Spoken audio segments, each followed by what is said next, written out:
voltando aqui, pessoal, na visão do sistema, eu vou mostrar agora a consulta em cima do Google Sheets, tá? Então, eu já deixei minimizado aqui, até para dobrar a parte das colunas para não trazer muita identificação de arquivo.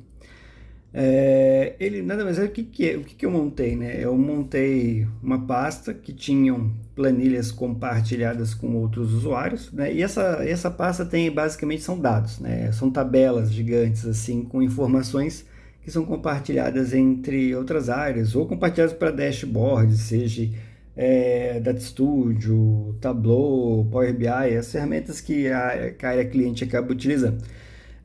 Aqui vai ter bastante coisa diferente. Como eu falei, eu recebo demanda de quase tudo que é tipo de área. Uma das minhas ideias no canal é contar histórias também das coisas que aconteceram comigo ou com pessoas muito próximas na área, em área de atividade. E vocês vão ver que foi cada coisa bizarra.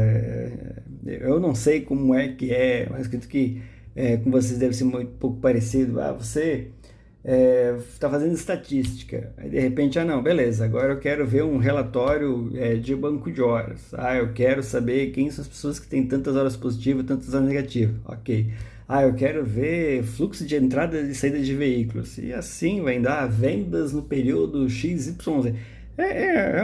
um zoológico, por assim dizer. Então, essas tabelas a gente joga lá, provavelmente são indicadores ou relatórios para outras áreas consumirem, né, e criarem os seus relatórios, porque também tem muito disso. Não importa a ferramenta que você crie, o usuário quer um botão para exportar para Excel. Ele quer um botão para ele fazer os gráficos dele, fazer a análise dele. Então, vamos colaborar, né? Vamos ajudar. Então, assim vai. Então, eu vou pegar uma aqui que é grandinha até. Eu vou selecionar essa planilha. Ele vai levar um tempinho aqui para carregar, mas tudo que ele faz é simplesmente instanciar os dados, né? Instanciar as colunas e as linhas e trazer isso como se fosse uma tabelona de dados. E no mesmo conceito daquela de visualização das consultas do QDB do Parquet, é o mesmo esquema, né? Eu posso vir selecionar uma coluna em específico, né, colocar um valor para filtrar essa coluna e adicionar. A diferença é que lá eu filtrava só um único item, né? Aqui eu posso adicionar vários campos que eu quero filtrar e só consultando, e ele vai me retornar os dados que estavam ali. Como no exemplo aqui, né, eu vou pegar aqui é uma lista de endereçamento de armazenagem, né, armazenagem verticalizado. Eu vou pegar todos aqueles que têm controla a validade, vamos pegar produtos que têm validade igual assim, vou adicionar isso aqui como filtro, e eu vou pegar mais um item. Os filtros são do tipo string, então não vai compensar eu colocar análise de valores entre tal e tal, né? Até pretendo botar isso mais para frente, mas como eu não uso pouco, talvez nem coloque. E produtos que estão no apartamento, o nível de endereçamento 0, por assim dizer. Então, adiciono e consulto. E aí ele retornou aqui para mim os dados que estão dentro desses critérios, tudo que ele viu que o nível de endereçamento, né, era o nível 0. Está aqui, nível 0. Né, o apartamento 0 e todos os produtos que têm um controle de validade de vencimento. Então, essa aqui basicamente para isso, é mais para se alguém que vi tal informação lá e tá assim, eu vou lá, olho para ver se estava assim mesmo, se não foi um erro de formato na hora de subir e pronto. Então, essa do Sheets ela é mais para isso, é mais com foco de fazer consultas mais pontuais em planilha, tá? E mais uma vez, né, tudo que eu fui acessando aqui, ele foi trazendo o log do que eu abri, a quantidade de linhas que retornou, né? Eu acho isso aqui muito legal, eu não lembro com exatidão onde foi que eu vi, que eu peguei essa ideia, né? Eu acho até que quando a ferramenta que eu olhei, ele ficava na esquerda, eu acabei botando na direita, porque eu acho que fica um pouquinho mais legal também. O console, eu não acho que não vou lembrar de cabeça alguma coisa que eu tenha colocado aqui para testes. Eu usei ele enquanto ao projeto Lake, né, para meio que dar uma pré-carga, mas eu vou depois abrir lá o fonte para ver o que eu adicionei. Eu tinha umas opções de sincronização de arquivos aqui, acho que tem até um help, se eu não me engano. Vamos ver. Isso, tem um help, ó. Eles trouxe aqui as coisas que eu coloquei, lista de comandos. Eu tenho uma outra coisa aqui. Esse cara aqui foi mais de 2 meses que eu coloquei ele. Até falar, como eu falei, né, a IA ajudou a dar uma acelerada no projeto. Eu montei isso aqui em 4 meses, acho que gastando ali 1h30, 2 no dia para fazer esse tipo de coisa. Não perdi meu tempo com final de semana nisso, né? Final de semana é descanso. É, até esse dia eu estava conversando com um outro colega meu, né, de outra área, e ele comentou ainda assim comigo, cara, já pensou em ir para a área de tecnologia da empresa? Aí eu falei assim, não, né? Acho que até não falei, eu não sou da área de tecnologia, né? Eu e a pessoa da tecnologia, a gente não se dá muito bem, por assim dizer. Ah, eu sou da área de negócios mesmo, área corporativa, de uma das bases da empresa, mas que cuido de todas as outras bases. E comecei na empresa sempre desenvolvendo. No começo, dentro das limitações, né, eu comecei em VBA. Tem até algumas histórias que eu vou trazer também, projetos interessantes que foram feitos nisso.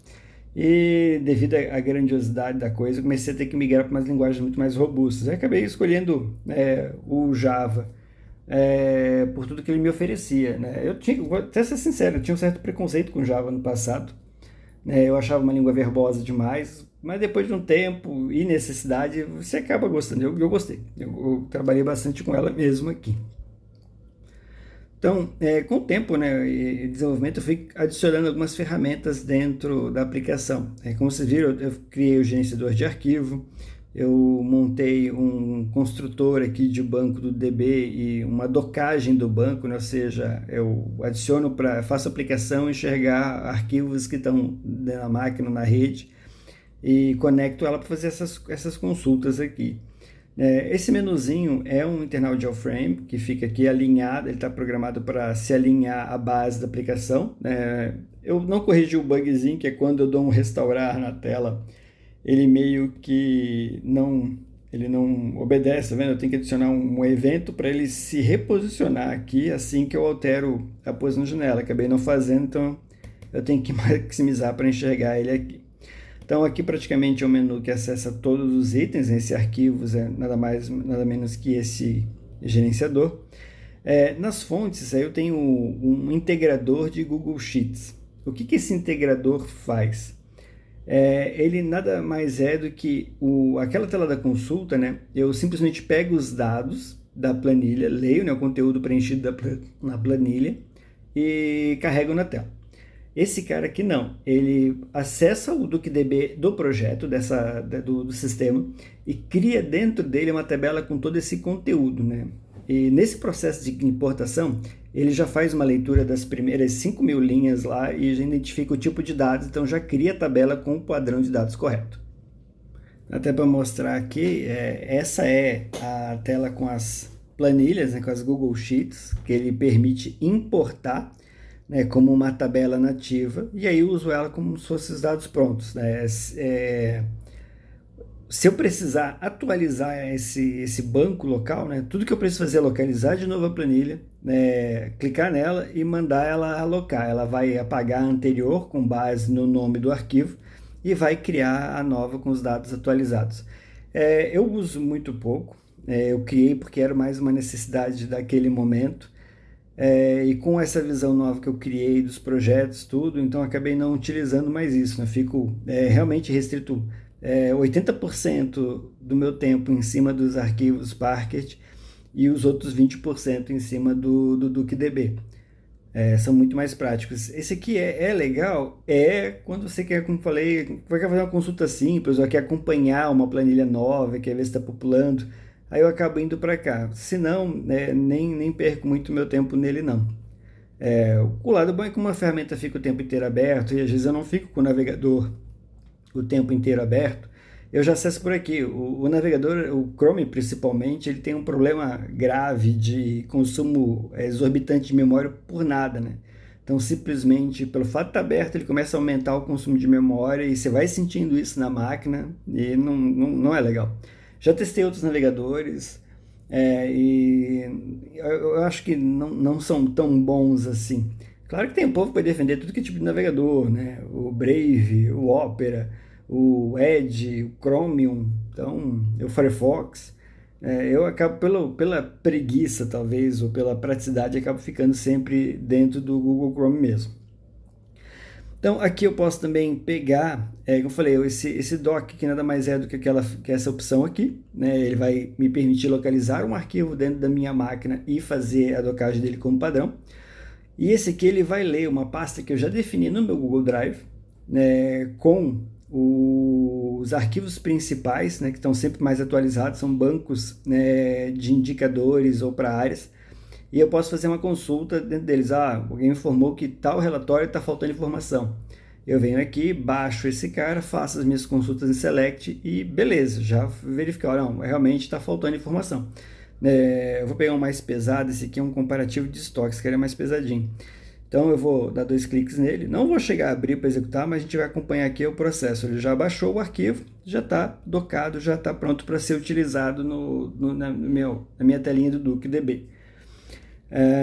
Montei uma tela de manutenção, essa aqui acho que foi uma das primeiras que eu montei, e o objetivo dele era mais simples. Como tanto o DuckDB como o Parquet usam um tipo de conexão de dados de select, né? Eles realizam um update, mas eles não têm uma tratativa por retorno. Então eu tinha feito essa aqui para ter essa tratativa de retorno, para poder acompanhar. Mas na prática eu uso mais quando eu preciso levar uma tabela de um DuckDB para o outro, tá? Eu uso mais para isso, são essas ferramentas de facilidade. Que ainda vou melhorar. Esse aqui foi uma das primeiras criações da ferramenta, já para fazer esse manuseio de arquivo, então ele não está tão bom assim.